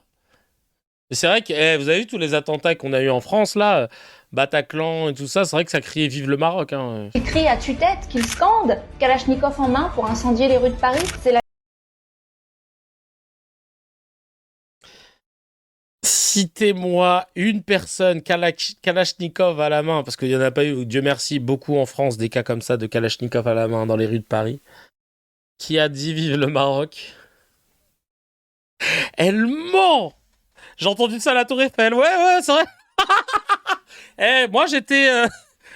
Non, c'est vrai, moi j'étais au Grand Boulevard. J'ai entendu Kalachnikov à la main, j'ai entendu ouais, vive le Maroc. C'est vrai, c'était à la mairie après un mariage. Non, mais c'est quoi le C'est quoi le délire? J'ai entendu ça dans la Métroline 4, perso. Non, mais, elle tape sur ses alliés, là. Non, mais vraiment, je comprends pas, là. Elle invente un nouveau scénario pour une série Canal. Ouais, je ne sais pas ce qu'elle fait, hein. C'est une parodie? Bah, j'espère, Giflo. La disparition accélérée de nos sociétés chrétiennes occidentales qui sont en train d'être anéanties sous nos yeux. Applaudie par l'élite franc-maçonnique, évidemment. Encouragée par le gouvernement satanique aux commandes de l'Europe, évidemment. Oh là là là là là là, elle nous a fait un whipping bindo complotiste, là. Elle a tout mis. Whipping. Watch me whip. Watch me néné. Si c'est ça, c'est bien fait. C'est de l'IA. Elle a tout mis. On attend LFI. Bah oui, non mais... Pour boucler la boucle, là. Normalement, il y a tout, hein. On attend LFI et les frères musulmans. Ah ouais, parce que la mixtape du complotisme, là, vraiment, il manque que les reptiliens. Allons. Continuons. Et accepté au nom de l'humanité par la populace visiblement aveuglée par leur 4e dose de l'antéchrist. Ah ouais. Anti-vax, elle s'est dit je place tout. Candace Owen, la résurrection française. Aïe, allez hop. Allez, c'est parti. Il reste... Je suis dégoûté. On est à 1 minute 31. Il reste 18 secondes, putain. L'antéchrist sera bel et bien le croissant venu de l'Orient. C'est vague. L'antéchrist. Yes. Bientôt, elle va nous parler de quoi, là? Vraiment de... Ah ouais, c'est un caboulogue, ça. Vraiment. Et elle le dit avec un tel aplomb. Et genre, ça va aller dans les médias français, ça va être à l'as des 200-300 balles par intervention. Waouh. On est... Le croissant au beurre. On est français, ici. Belzébuth. Ouais. Qui envahissent, car il s'agit là bien d'une invasion, qui envahissent nos pays, lui ouvrent grand le chemin et conditionnent la population mondiale à l'accepter comme étant le sauveur de l'humanité.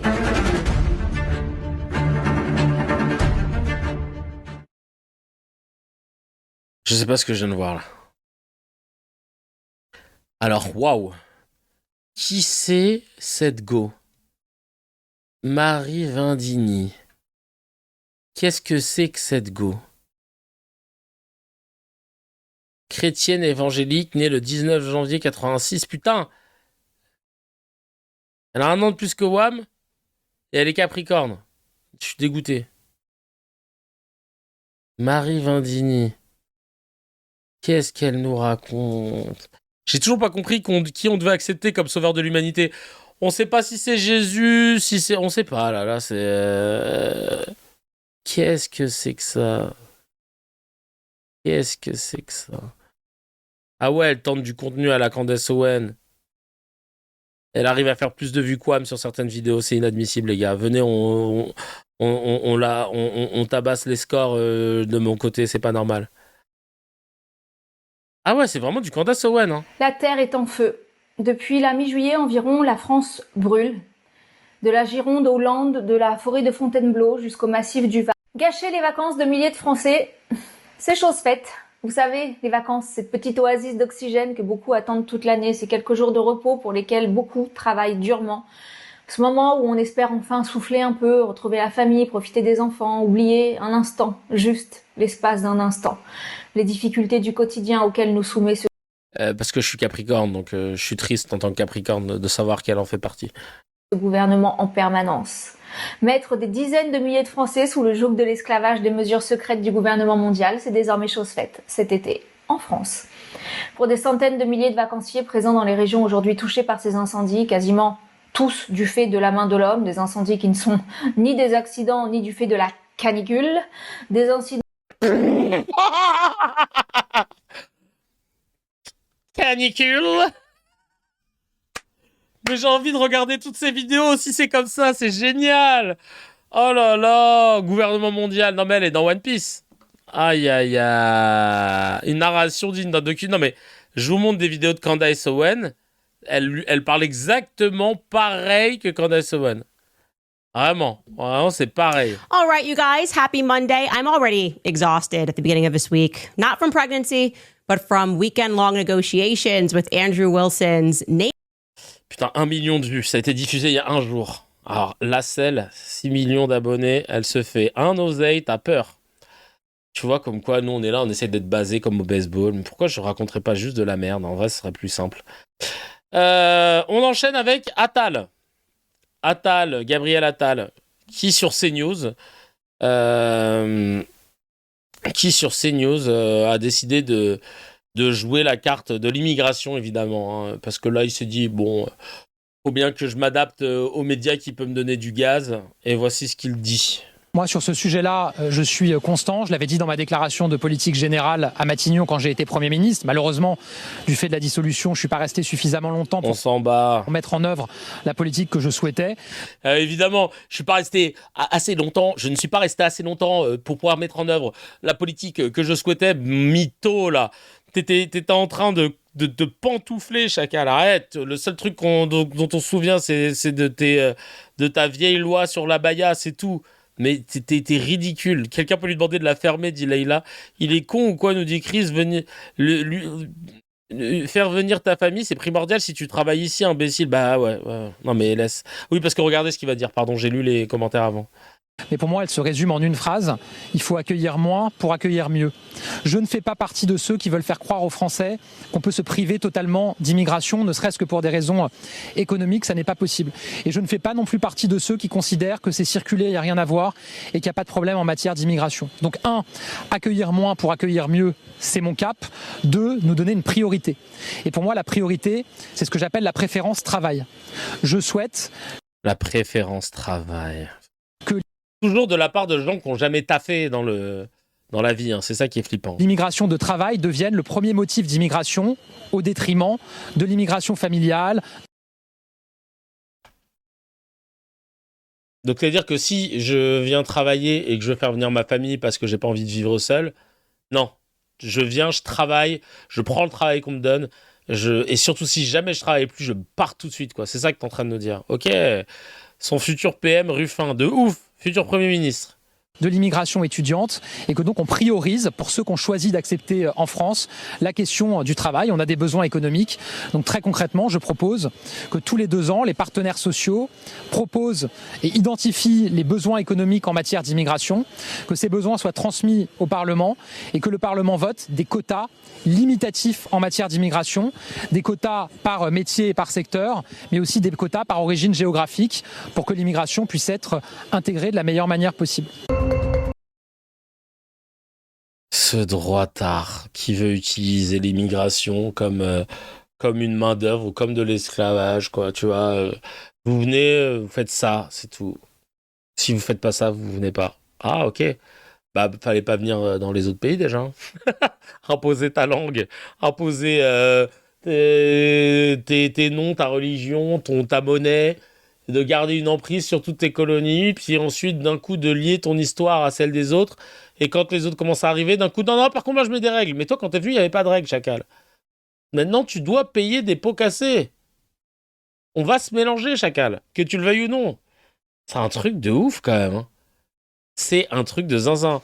Jamais de ma vie je me présenterai à un truc politique, non. Oh. L'Arcom me va très bien. Moi je veux être président de l'Arcom, ça c'est cool. Si vraiment, non mais là, je comprends pas. L'immigration est utile à la bourgeoisie pour tenailler les bas salaires. Ouais, aussi. Quand t'es venu, t'as imposé tes règles, en fait. Ouais, c'est ça.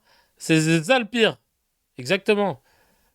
Vraiment, le code noir, l'indigénat, mais bien sûr. Non mais c'est insupportable d'entendre ces discours-là. Je comprends pas qu'ils puissent résonner chez des gens. Son vieux discours d'extrême droite, comme dit le showrunner. Si lui, il s'expatrie aux États-Unis, il voudrait bien que son mec le rejoigne, non? Alors pourquoi des gens qui arrivent en France n'auraient pas le droit de vivre en famille? T'as cru que c'était des esclaves? Mais c'est ça qui rend ouf. C'est ça qui rend ouf. Vraiment, je supporte pas. Bref.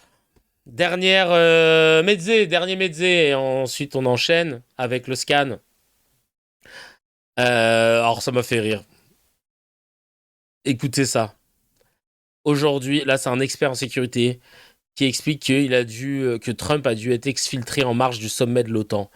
Qu'il est exposé à un niveau de menace de dingue. Attendez, regarde. Les services d'élite de protection rapprochés autour des personnalités très menacées s'entraînent beaucoup et ont ces techniques qu'on appelle d'une manière assez militaire une exfiltration sous déception opérationnelle, sont des techniques qu'on peut pratiquer. On les pratique quand il y a réellement une menace avérée, ciblée et vérifiée. Et c'était le cas dans cette configuration. Ça a été dit sur votre plateau, il faut le répéter. Donald Trump est au cœur d'une menace très élevée, multidimensionnelle. Pourquoi ? Parce qu'il est aujourd'hui menacé par des individus, il est menacé par des groupes et il est aussi menacé par des États. Aujourd'hui, le niveau de la menace autour de Donald Trump a rarement été aussi élevé. C'est pourquoi ces hommes, et en l'occurrence le chef de sa sécurité, peuvent décider de pratiquer ces techniques d'exfiltration de leur... Alors, il y a un truc qui m'interpelle dans ce sujet. Bon, bah, c'est normal qu'il le fasse, hein, si un président, qui plus est de la première puissance mondiale, est menacé, donc il faut en parler, etc. C'est scandaleux et tout. Ok. Attends. Qu'est-ce que c'est que ça?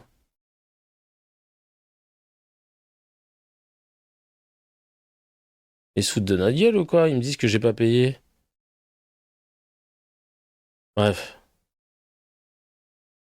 Et en fait, les gars te disent, et c'est ça qui est drôle, les gars te disent, ouais, il est menacé, tout ça, machin, ok, mais en même temps, excusez-moi, chacal, il kidnappe des dirigeants, il bombarde des pays, il fait tuer des gens, il insulte des communautés, il fait retirer des cartons rouges à des joueurs de son équipe pendant la Coupe du Monde, et il annonce qu'il va annexer des pays. Donc, je sais pas, mais le gars, voilà, hein, il avait envie de, voilà, d'en découdre, hein, de base. Hein. Donc, je suis quand même ébobie en entendant cela. Enfin, bref. Voilà, je voulais juste rebondir là-dessus parce que ça me fait gaulerie qu'on en parle comme ça, comme si c'était chose qui se passait autour de Trump. Non, c'est chose que Trump a fait, quoi. Je veux dire, il menace la terre entière dans le plus grand des calmes. Donc vraiment, bref. Voilà, on valide pas, mais on comprend. Ouais, c'est ça. On valide pas le fait de menacer des gens, mais que ce soit un retour de bâton pour sa tête, voilà, hein, je suis pas choqué de ce qui se passe. Bref, allez, on passe tout de suite au scan.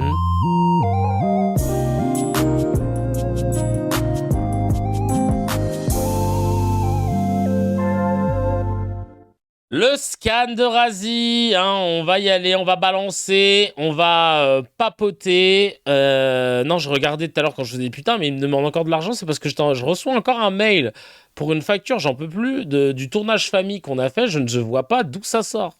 Parce que pour moi, on avait réglé tout, c'est moi qui m'occupe des dépenses. Et là, ça nous dit encore que il faut de l'argent, j'en peux plus. J'en peux plus, voilà. Je vous le dis tout de suite, je comprends pas, c'est lunaire. C'est lunaire, quoi. Vraiment, on transpa, là, je comprends pas, c'est complètement lunaire, quoi. Bref, tout ça pour dire que on va checker ça tout à l'heure. Cagnotte comme Bilal, j'ai dit, putain, faut que je fasse une cagnotte comme Bilal, faut que je détourne de l'oseille à un moment, là, c'est plus possible. C'est plus possible. Alors, qu'est-ce qu'on a là ? On va parler de Mirapolis, je vais vous faire une intro. J'espère que vous allez bien, en tout cas, toutes celles et ceux qui sont là. Merci beaucoup de prendre le temps d'écouter CKR. Je en profite pour vous dire de lâcher, sur celles et ceux qui écoutent en podcast, de lâcher votre petit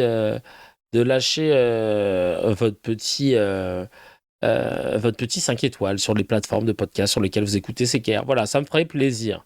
Voilà. Allez, c'est parti.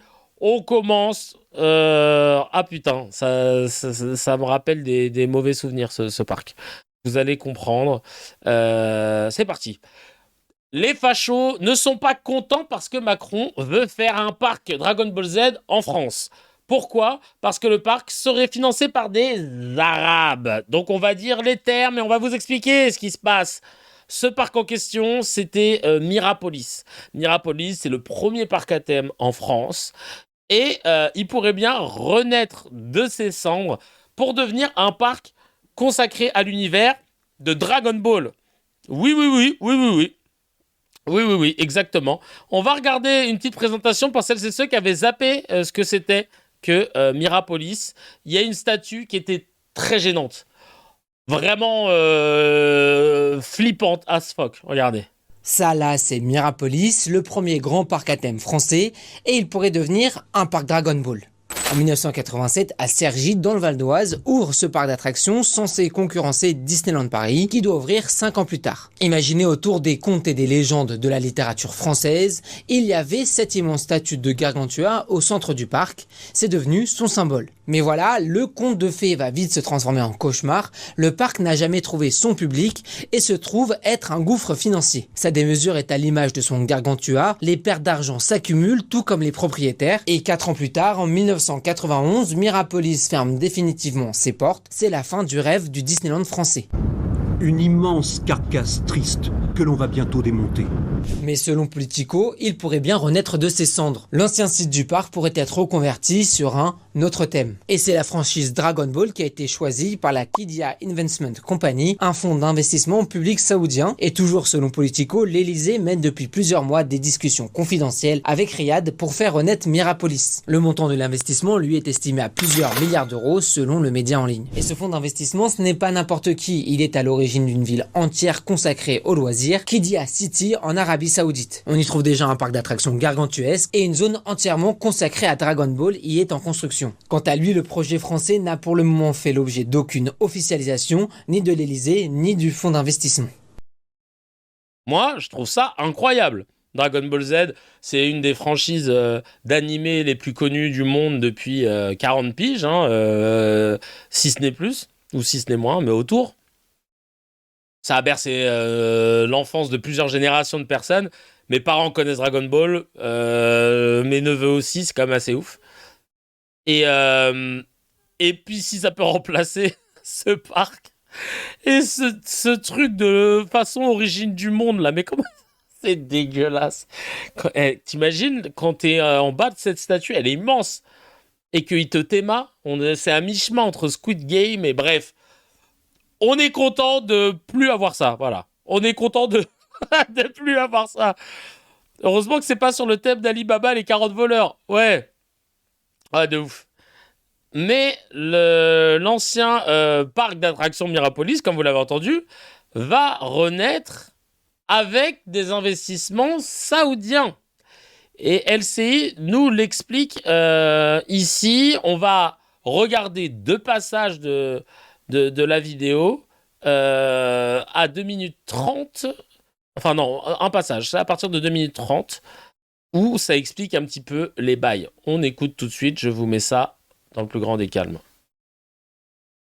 Oui, ce qu'on sait, c'est que la première rencontre qu'il y a eu, notamment entre le fonds d'investissement saoudien et le président de la République, c'était en avril 2025, a priori, à l'occasion de Choose France. Et donc, c'est très compliqué d'avoir des échos de la part des pouvoirs politiques en ce moment sur ce sujet-là, parce qu'on sent bien que c'est sensible et que, surtout, ça n'est pas encore signé. Donc, on parle d'un projet à 1 milliard d'euros. Évidemment, les enjeux économiques sont énormes. Et donc, on sait comme ça qu'il y a eu plusieurs rencontres. En fait, ce que les Saoudiens disent, c'est qu'ils ont été impressionnés par nos Jeux Olympiques en 2024, et c'est un peu ce qui leur a donné envie de venir s'implanter notamment en France et dans cette région Île-de-France. Et alors, on sait que le projet avance pour l'instant, mais évidemment, on en est encore aux prémices de ce parc d'attractions. On imagine que ce n'est pas seulement en raison de Jeux Olympiques que les Saoudiens sont intéressés par davantage de présence sur le sol français. On sait par exemple qu'à Paris, un autre pays, le Qatar, investit dans des restaurants, dans des hôtels. Il y a une stratégie globale aujourd'hui venue des pays du pétrodollar. Et là, tu vois un peu où je veux en venir. D'un coup, on commence à s'intéresser à la nationalité des investisseurs. Parce que c'est des Arabes. Ils sont basanés. C'est les nuls. Faites attention, les gars. Il reste à quoi. On a capté. Oui, il sait que le Qatar et l'Arabie Saoudite, c'est pas le même pays. Pas sûr.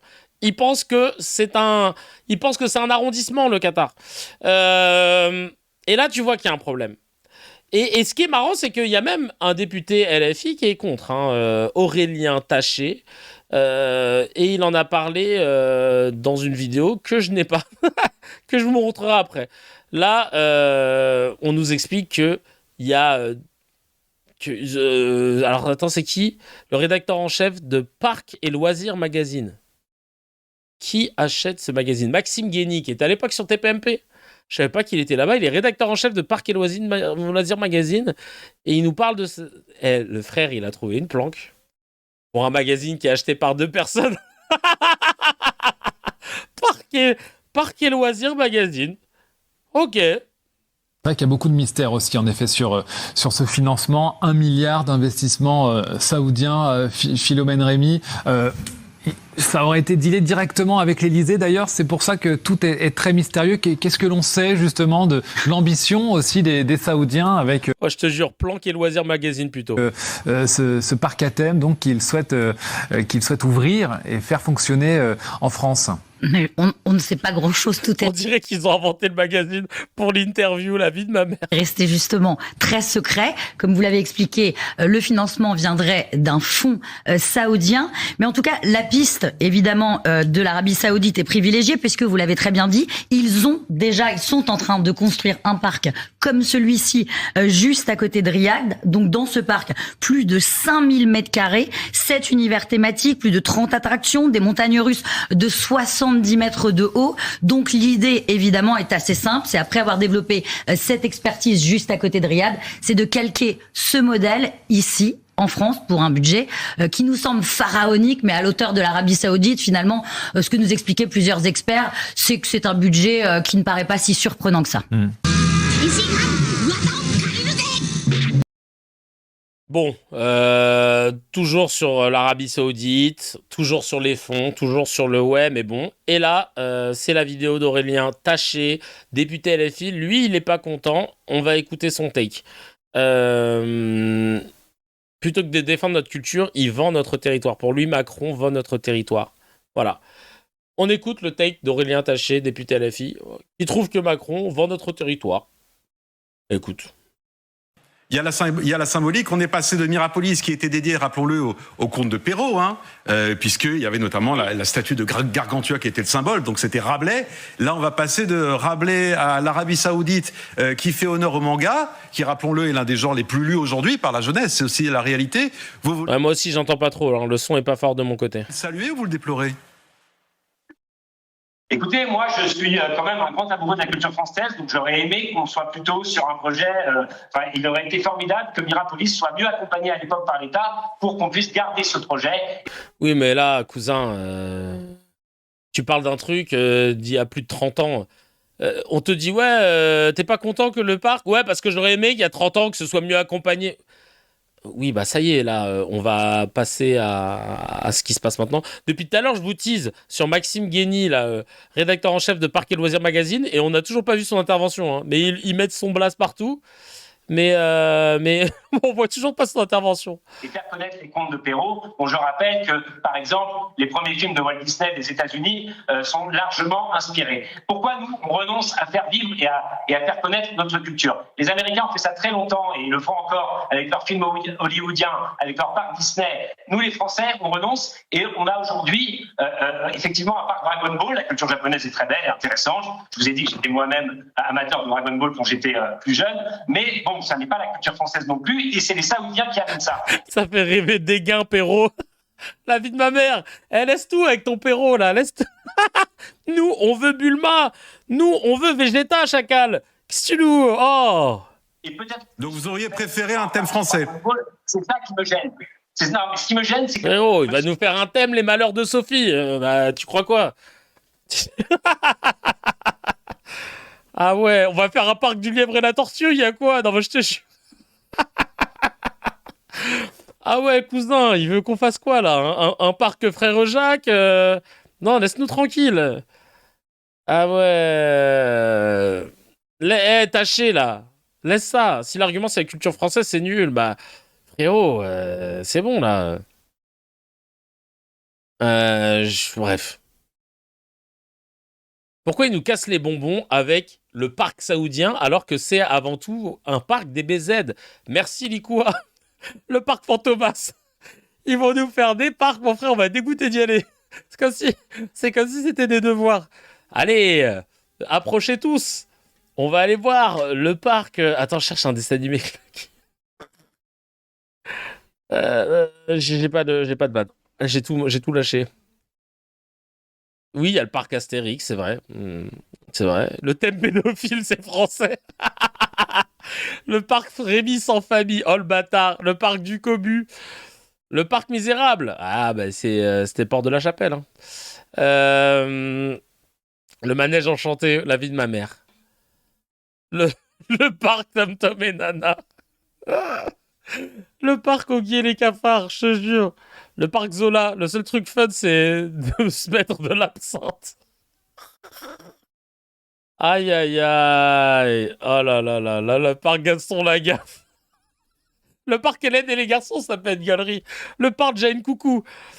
Mais ceux qui sont en furie, vous en doutez bien, c'est la famille De Villiers qui gère le Puy du Fou. Mais je vais vous montrer comment ils sont vénères. Mais avant ça, oublie pas de t'abonner, chacal, parce qu'il y a 70% de vous, là, qui êtes en train de regarder, qui ne sont pas abonnés à la chaîne. Donc, tu cliques sur la cloche, tu cliques sur j'aime, tu laisses un petit commentaire. Et si tu regardes sur ton application YouTube, sur ton téléphone portable, tu boostes. Swipe à gauche, tu boostes la vidéo. Ça fait plaisir, ça donne de la force. Et merci à toutes celles et ceux qui laissent tourner les playlists pour générer de la monétisation, qui ralassent sur Tipeee. Merci à celles et ceux qui ralassent sur YouTube, sur Kik ou sur Twitch. On est ensemble. Regardez-moi cette vidéo. Incroyable. Hop. Et Nicolas Devilliers, je voulais vous interroger aussi sur, et vous en parlez dans votre tribune, la naïveté de la France. C'est l'Arabie Saoudite qui est derrière ce projet. Et l'Arabie Saoudite, elle ne fait pas ça simplement pour un modèle économique. Elle a aussi des idées derrière la tête. Et là, on s'expose à une forme d'influence, de soft power de l'Arabie Saoudite. Exactement. Et vous savez, toute grande puissance comme l'Arabie Saoudite, comme tant d'autres dans le monde, me ferait dire la même chose. C'est-à-dire que l'Arabie Saoudite, en l'occurrence, a exprimé ce qu'elle a appelé... Regardez bien le bandeau, hein. Puy du Fou versus Parc Saoudien, 2 poids, 2 mesures. Tu crois que on va devoir, quand on va rentrer dans le parc, va falloir enlever ses chaussures et toutes les attractions seront orientées vers la Mecque. C'est quoi, il y aura pas le droit d'avoir d'alcool. Qu'est-ce qui t'inquiète là?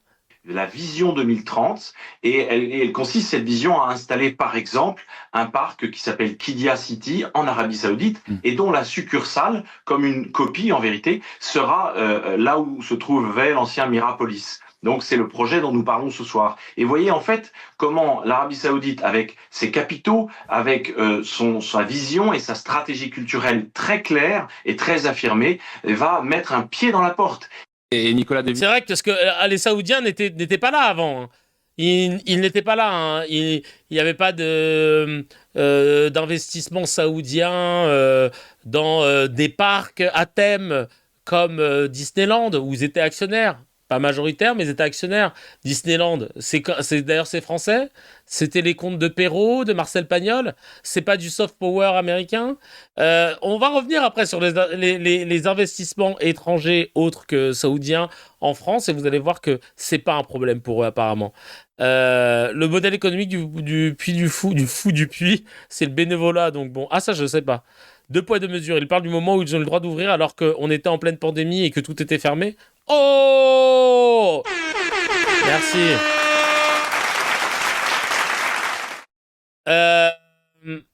Et le gars a fait tous les plateaux pour vider sa haine. Il ne s'arrêtait plus là. Matin sur RMC. Qu'est-ce qui vous choque exactement dans ce projet Dragon Ball ? Vous savez, si l'ancien parc Mirapolis devenait un site industriel ou je ne sais quoi d'autre, moi je n'aurais pas de légitimité à m'exprimer sur le sujet. En l'occurrence, nous parlons d'un site qui va devenir un site de loisirs.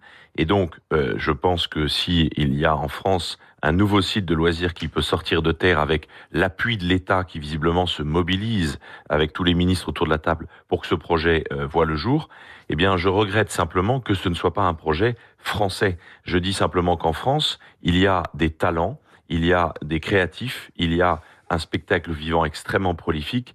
Il y a, bref, toutes les compétences. Nous avons l'un des plus grands cinémas mondiaux, d'ailleurs, pour proposer un projet de loisirs qui soit un projet français, un projet qui... Je te jure, c'est lui le mec de Parc et Loisirs Magazine? Non, toujours pas. Lui, c'est le président du Puy du Fou. Je vous ai annoncé Maxime Guény parce qu'il avait écrit sur le synthé. Et en fait, c'est pas du tout un extrait que je vous ai montré de Parc et Loisirs Magazine. Mais quel planque! Je veux tout savoir. Leurs réseaux sociaux, leur relevé de compte. Non, mais génial.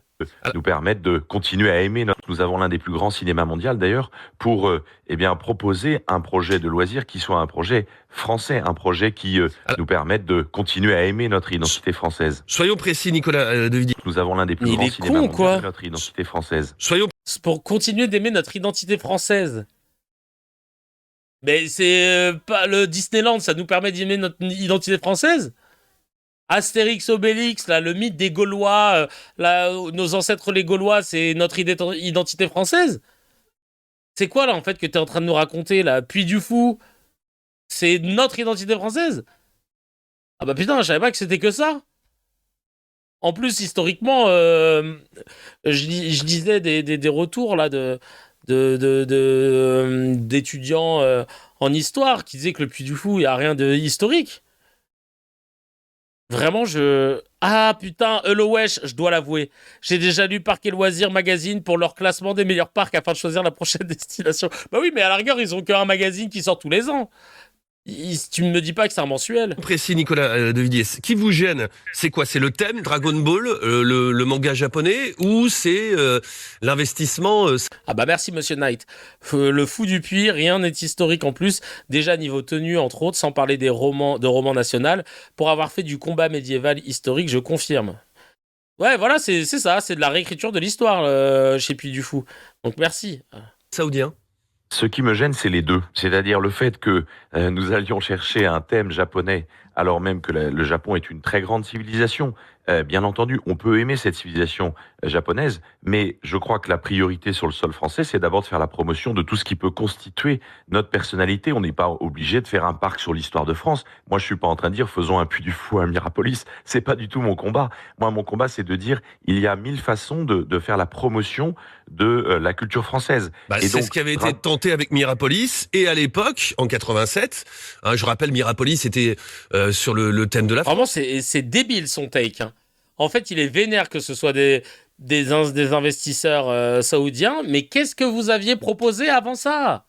Donc lui, il préfère qu'il y ait des gens qui ne taffent pas, parce que ça va potentiellement employer peut-être 500 personnes, si ce n'est plus, peut-être 1000.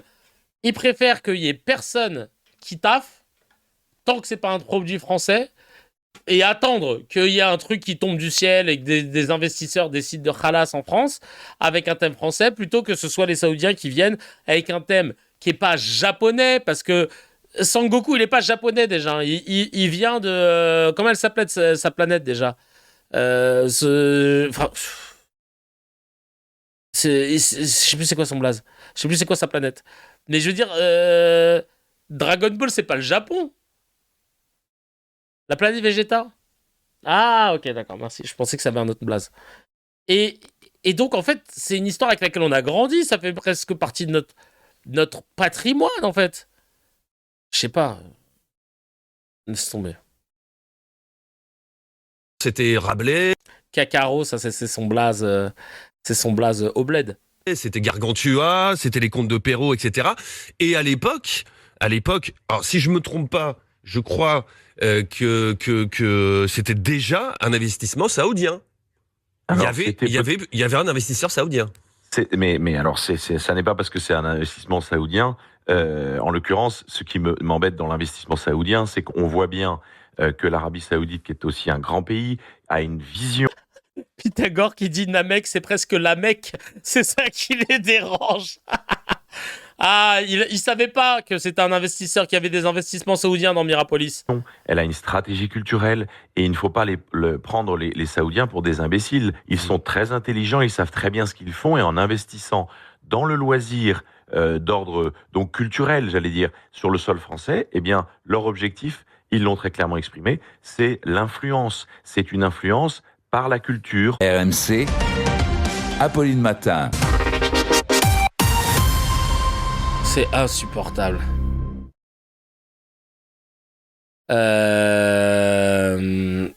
Hop. La fachosphère autour des parcs. Ah, mais vous verrez, on pourra manger du cochon. Je te jure. Le loisir d'ordre culturel. Non, mais laisse tomber. Ce qui me rend fou, nous dit Kili le pigiste, c'est que le vrai problème, c'est que ce soit le PIF via Kidia Investment Company qui finance ça, dirigé par des autocrates qui assassinent les journalistes. Peu importe que ce soit la France ou des valeurs qui ne lui reviennent pas, le problème, c'est que les financeurs sont des gens pas du tout recommandables et qui font du soft power dans tous les sens. Mais au même titre que tout le monde. Le soft power au même titre que les États-Unis. Vraiment, pour le coup, et tu peux pas me dire que les États-Unis sont plus respectables que l'Arabie Saoudite. Enfin, genre vraiment. Et on va être honnête 2 secondes. Et c'est une très bonne transition. Et on va finir là-dessus d'ailleurs. Parce qu'on n'a pas plus d'éléments de toute façon à donner à ce stade-là. Voilà, c'est ce qui se passait. Mais on va être honnête 2 secondes. Le narratif ambiant, c'est attention, les Saoudiens arrivent, c'est du soft power, ils vont influencer notre culture. Bah non. Bizarrement, quand c'est les Américains qui possèdent la moitié de nos stades, de nos parcs ou de nos clubs de foot depuis 20 piges, ça s'est jamais transformé en influence étrangère. C'est juste le marché libre, c'est le capitalisme, c'est voilà les lois du marché et ça ne dérange personne. Et donc, petit rappel, juste pour qu'on parle bien de la même chose quand on utilise le mot soft power, les États-Unis, c'est Disneyland Paris, propriété directe de The Walt Disney Company depuis sa création. L'Olympique de Marseille, Franck McCourt, le Toulouse, le TFC, le Toulouse FC, le Havre, tous rachetés par des fonds américains. Monaco, l'AS Monaco, c'est la Russie. Les Royaumes-Unis, c'est l'OGC Nice et Bordeaux, là, depuis ce mois-ci, racheter 1 euro symbolique. Putain, les frères, on aurait pu mettre les 1 euro, on aurait eu un club.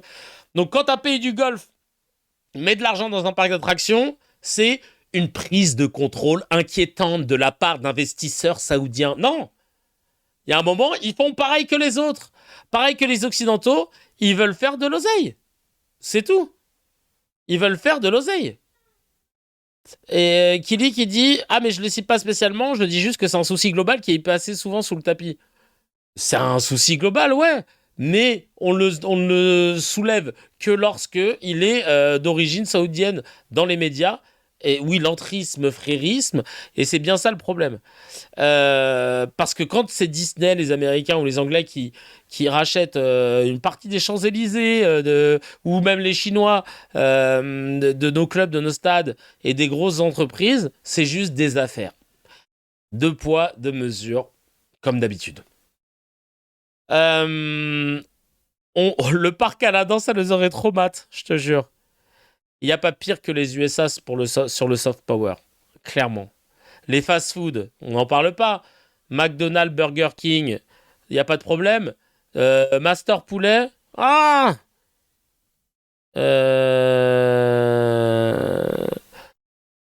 Bref, allez, on passe tout de suite au no comment, c'est parti.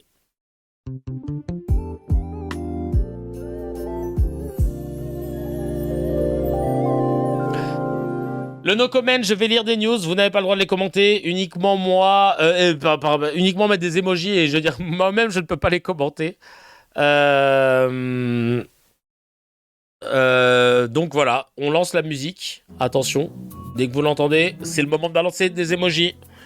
Emoji, emoji, emoji, hey, emoji. Et dès que le beat drop, on peut plus parler, on peut que parler en emoji. Vous êtes prêts? Attention. 3, 2, 1, let the beat drop. L'ambassadeur de France en Centrafrique, Bruno Fouché, a reçu dans son appartement de fonction une trentaine de jeunes femmes, dont certaines pour la nuit, en violation des règles de sécurité. Malgré ce comportement inapproprié, il n'a pas été sanctionné. Source Canard enchaîné.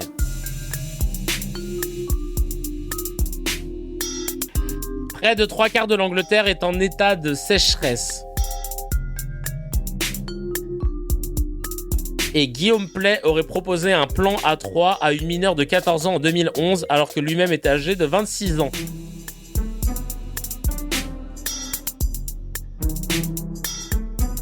Allez, on passe tout de suite au miel, là. Ouf.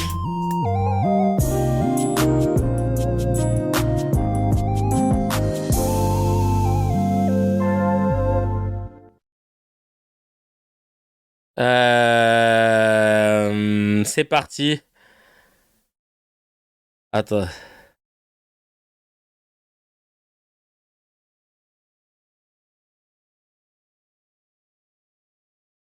Alors, on va regarder ce petit miel. Hop. Ce petit miel. Edwige Diaz, députée RN, climato-sceptique hier, devenue donneuse de leçons aujourd'hui. C'est Glupatate qui l'épingle. On regarde ça tout de suite.